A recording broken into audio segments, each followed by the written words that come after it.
બધા એક ચૂલે રસોઈ કરતા. ખરગ પટેલ ને તમે જુઓ, ખરગ પટેલ ભાઈઓ હોય ને, એના કુટુંબમાં આજ બી બધા ભેગા રહે. એક 45 માણસોનું રસોડું હાથે થતું હોય. ખરગ ભાઈઓમાં બહુ સીધા સાધા માણસો હોય ને બધામાં ભળી જાય. એ કોઈના તે બેમાની ન કરે, કોઈ લૂંટે નહીં, એના ઘરમાં કોઈ નશો પતા ના હોય, એના છોકરા કોઈ વ્યસની ના હોય. મહેનત રાત દિવસ કરે અને હાવ હાદા સિમ્પલ, પણ ધર્મના કામમાં આગળ હોય. મેં બહુ ખરગ ભાઈઓમાં કથા કરી હોય. આ ખરગ ભાઈના લીધે હું અહીં પહોંચ્યો છું. મારા વસરામ દાદા ખરગ હતા, જસપુરા માંડવાના.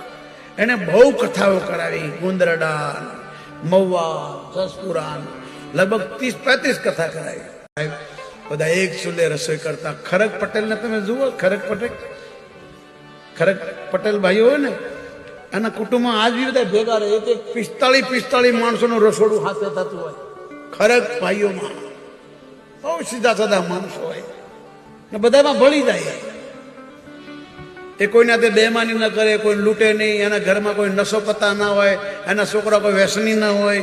મહેનત રાત દિવસ કરે અને હાવ હાદા સિમ્પલ, પણ ધર્મના કામમાં આગળ હોય.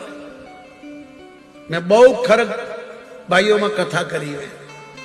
આ ખરગ ભાઈના લીધે હું અહીં પહોંચ્યો છું. મારા વસરામ દાદા ખરગ હતા, જસપુરા માંડવાના. એને બહુ કથાઓ કરાવી. ગુંદરડા, મહુવા, જસપુરા, લગભગ 30-35 કથા કરાવી.